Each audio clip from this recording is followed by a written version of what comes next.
So, as we all know, 2020 was the year COVID struck. I remember it oh so vividly. So, talking over my cubicle wall to my 55-year-old male coworker, all of us were hoping not to have to come into the office for the rest of the week. Turns out, our dream came true, but certainly for a lot longer than a week. Before heading home to stay there forever, I go to the grocery store one last time. I actually went with my roommate. I thought we would become like really close during this time. I was wrong. As I'm checking out, the grocery store clerk told me I should be stocking up cans, not getting eggs.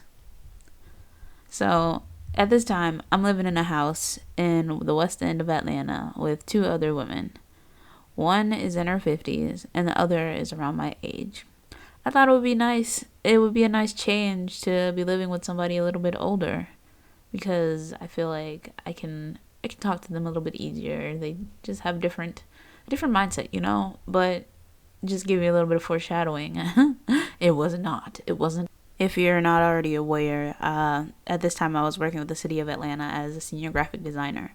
So yeah, it was my job to keep the social media up to date with nice graphics, and it was planned to do so much more, like build a podcast and just be more in tune to the public. That's what I was going to be doing, but the city's different.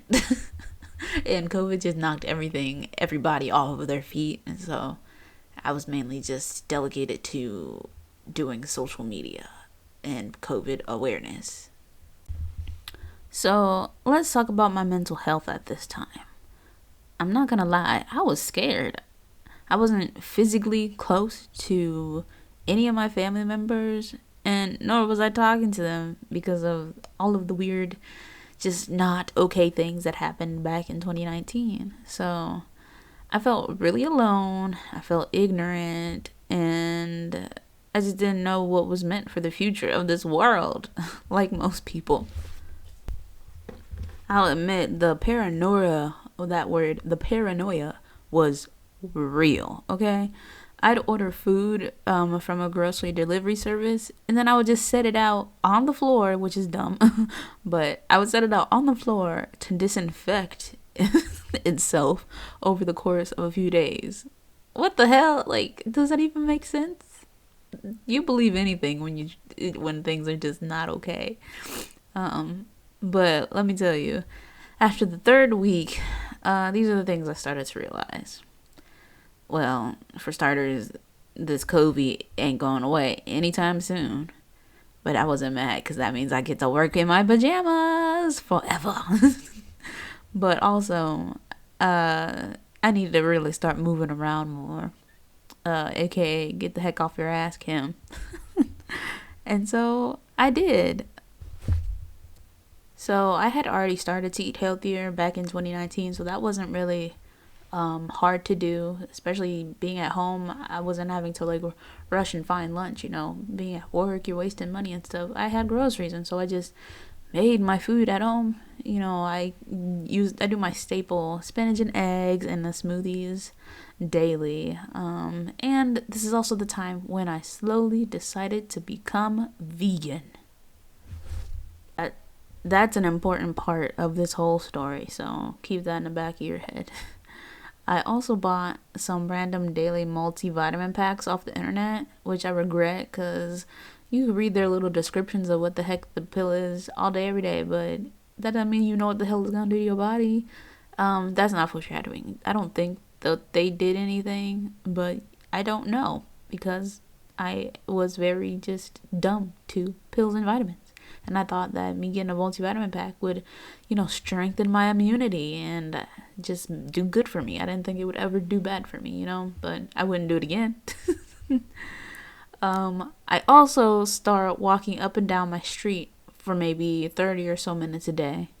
I didn't live by any like super cool parks because Georgia just doesn't really have a widespread amount of parks. They're just like big ones, and they're mostly in the city.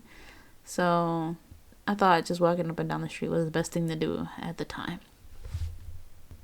So essentially, we all went home around mid-March.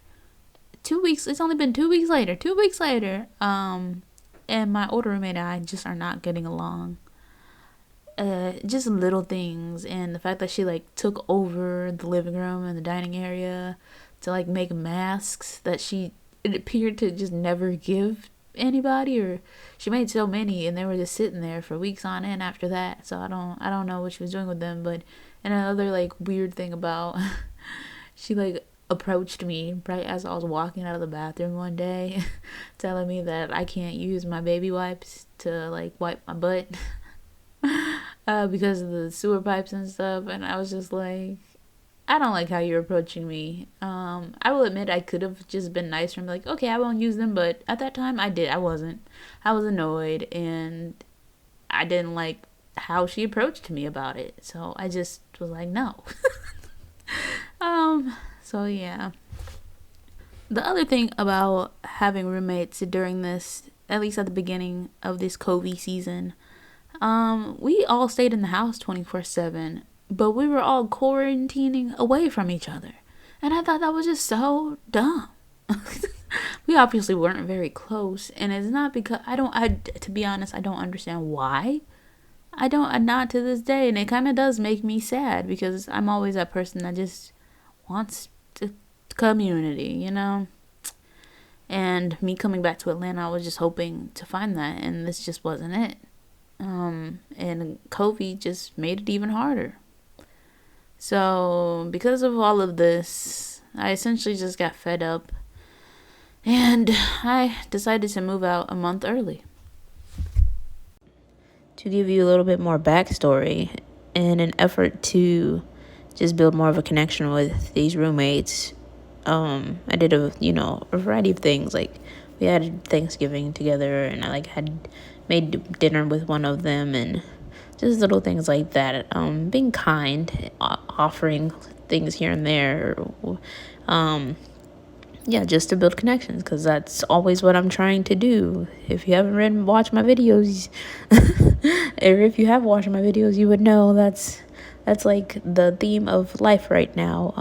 And that's what I was doing with her, and it just was not working out.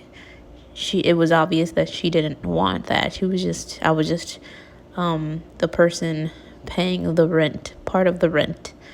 And I was not, obviously I needed a place to stay, so I would stay there, but that wasn't my overall goal. I could have easily moved at any time. And that's why after I said no about the wipes, she confronted me later that evening and like tried to be even more rude. And I'm just like, nah, we're not doing this. So I confronted her about the things that I didn't appreciate that she had done over the 8 months of me living there.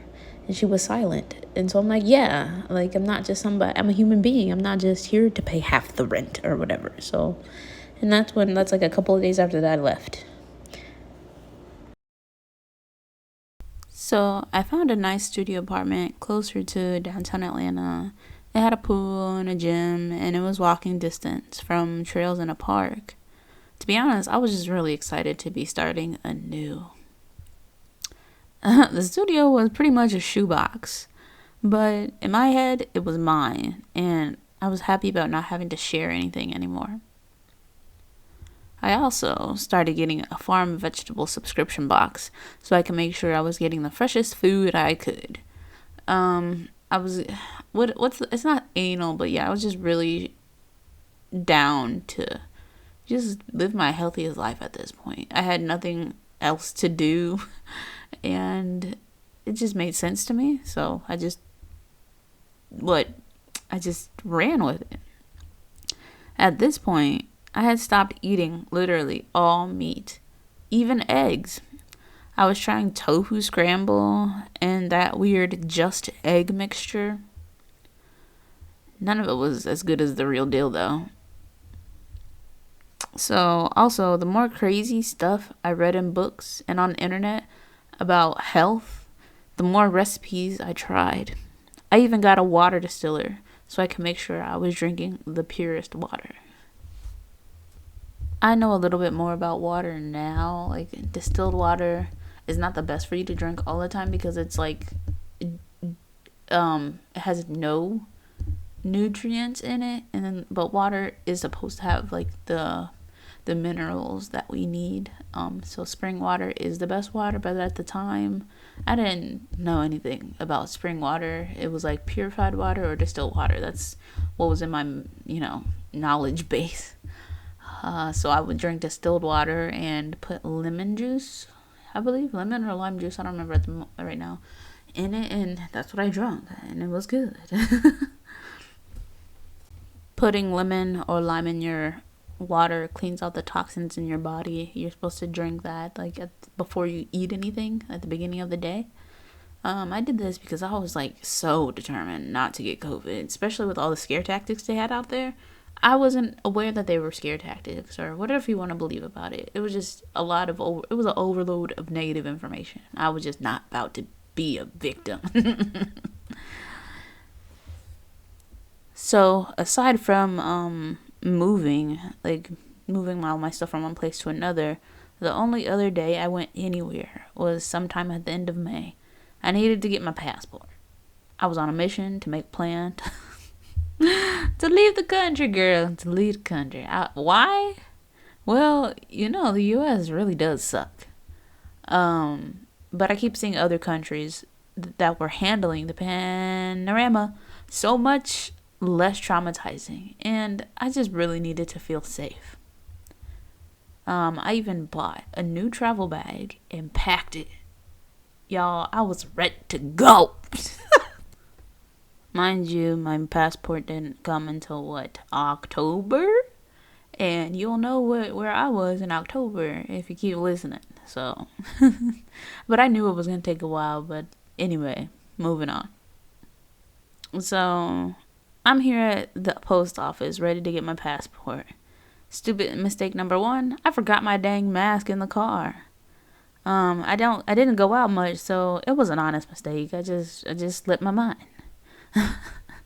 I breathed COVID air for maybe 3 minutes before I realized and ran back to my car to get it. It was a very eerie feeling in that dated post office. Side note, why are all post offices so dated? Why haven't they updated in decades? Anyway, I was paranoid about that post office visit for a whole week afterwards. Moving on from that venture, I actually didn't even get my passport from there. I had to go to some other facility, and I don't even remember why. This is when things just they didn't start to blur, but I can tell that I was feeling the mental impact of being alone, and also things that were happening in my body that I was 100% unaware of due to the way in which I was eating. So I started to really feel the effects of being alone. So I called my dad. I hadn't spoken to him for at least 2 years. I had to call him 6 times before he answered the phone. This is abnormal because I could call him once, he answered on the second ring every time. So we just had a very estranged relationship at this time. So once he answered, I tolerated his debilitating dad talk and convinced him to come visit me in my new apartment for the first time in two, probably even more than that, but 2 years. This is an important tidbit that will come in handy to remember later in the story, him coming to visit me for the first time in my new apartment, okay? The visit was generally pleasant. I was really happy to see my dad, but I could tell that he was sick. You could see it in his face. He was sick. My dad had diabetes, and at the time he also had congestive heart failure, but I didn't know that. It was a much needed familiarity. He had also had a heart attack last year, but he did not really talk about how bad it was. But I knew to an extent, it's a heart attack, so that's one of the main reasons why I came back to live in Georgia was for him, but he obviously, as you can see, did not welcome my presence. And the interaction, though generally pleasant, it was obvious that our relationship was not the same. So about 2 weeks after that visit, I'm talking to my mom on the phone. I go in and out with talking to my mom because she cares, but it's just in her own weird way that I can only tolerate in doses. Like I said, me being like very uncomfortable being alone, I opened up the line of conversation again. And I was just telling her I felt like a tightness in my chest. And I don't know if I was paranoid or really feeling something. I'm not kidding when I say COVID kept me spooked, okay? But because of this, she convinced me to go to the ER to make sure I was fine. I honestly don't remember if it was truly bad or not. It must have been, because there I was driving myself to the ER.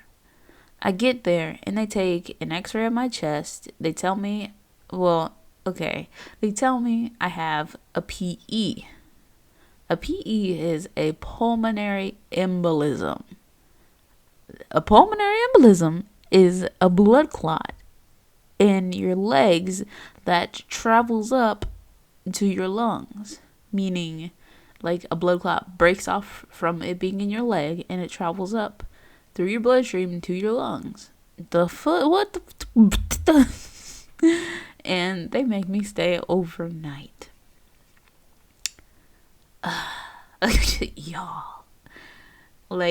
Y'all.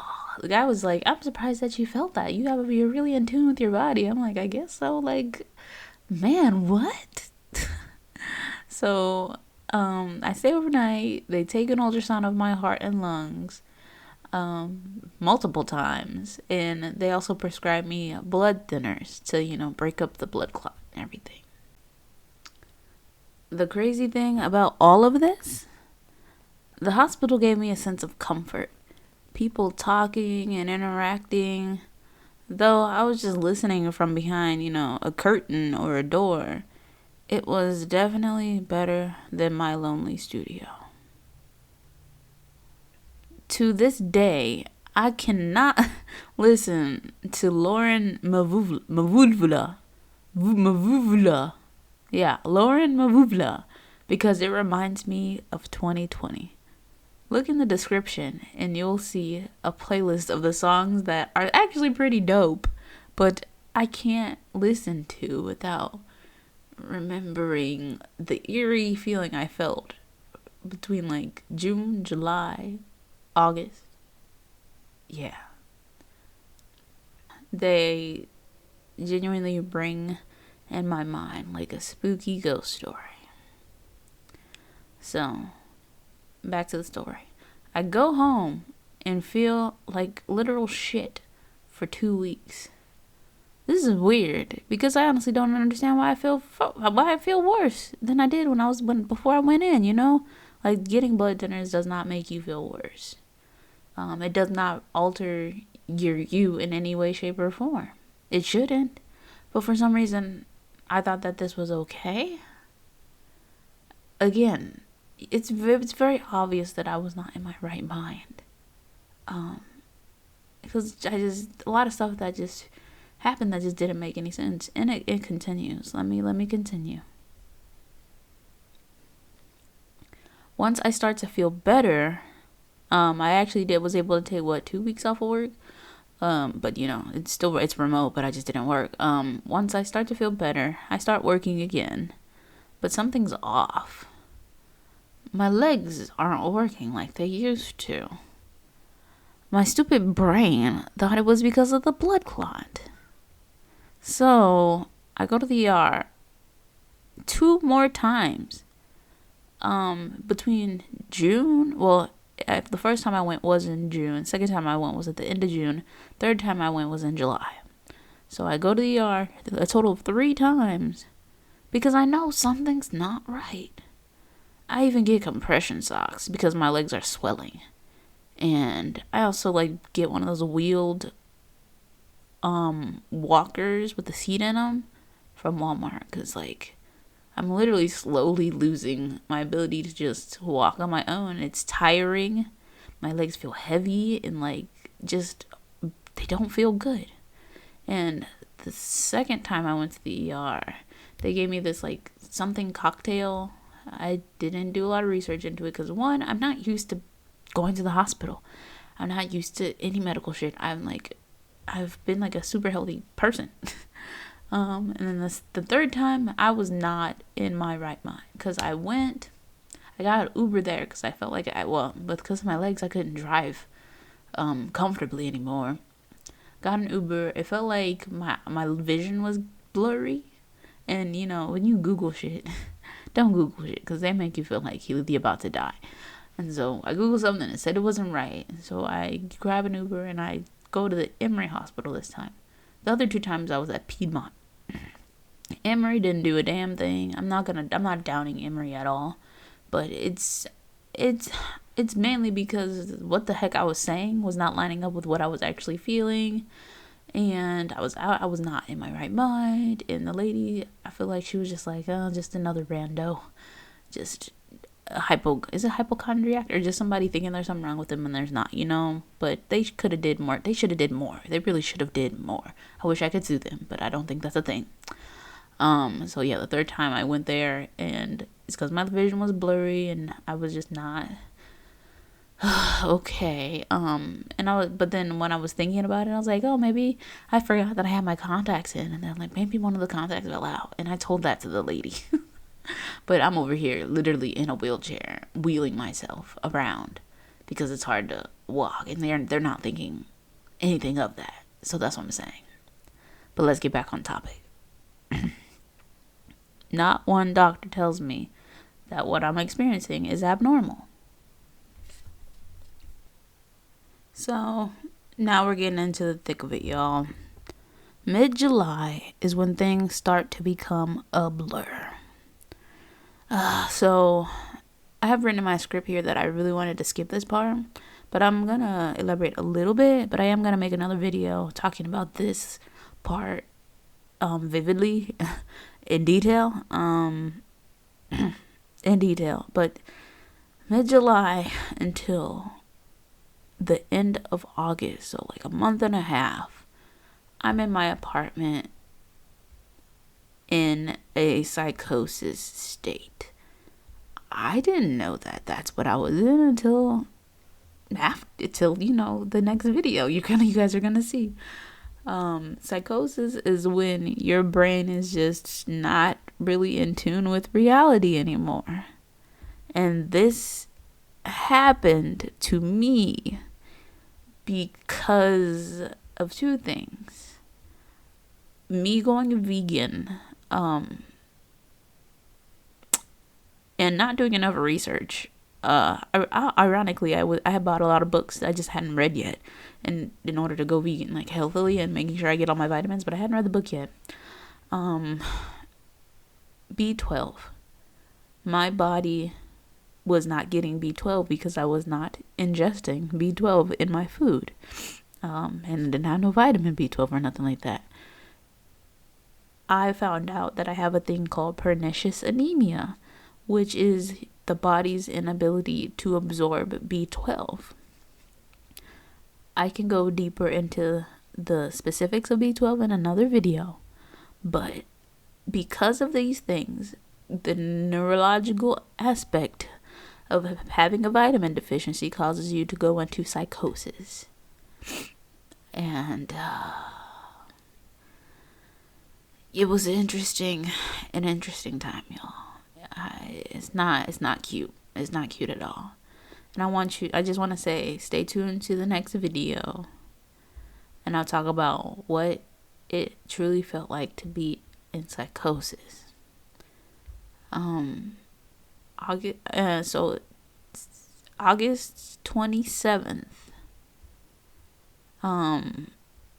my brain was essentially telling me I couldn't really reach out for help. But my neurological stability was obviously altered. So I did call a couple people. I called 2 people to be exact. I called my therapist counselor person that my job designated to me.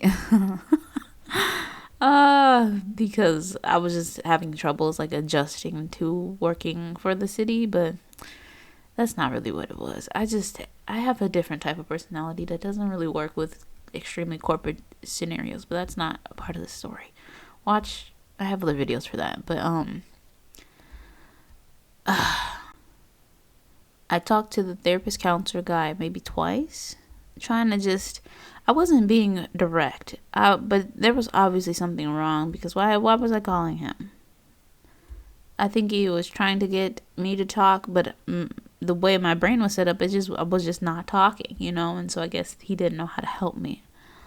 I like also called my old roommate from college, and I asked her if she wanted to hang out, in hopes of getting her to come to my apartment to help and see if I was really going crazy. And she said yeah. I'm trying to recollect on the conversation. I just asked her if she wanted to hang out. She said yeah, maybe this weekend, and I said no, it has to be sooner than this weekend. And based on the conversations we had after all of this stuff, she said that's when she knew something was like not right. But so the next day we were gonna hang out, and that was the end of the conversation. But we never got a chance to hang out.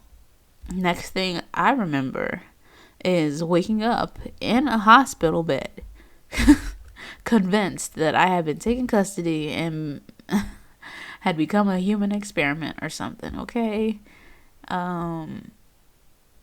Yeah, and that's that situation. Please stay tuned to the next video, talking about in detail what that month and a half entailed, because it's a lot, and I don't want these to be long. I want them to be digestible. So stay tuned for the next one. Thanks for listening, and keep your vitamins up, my peoples.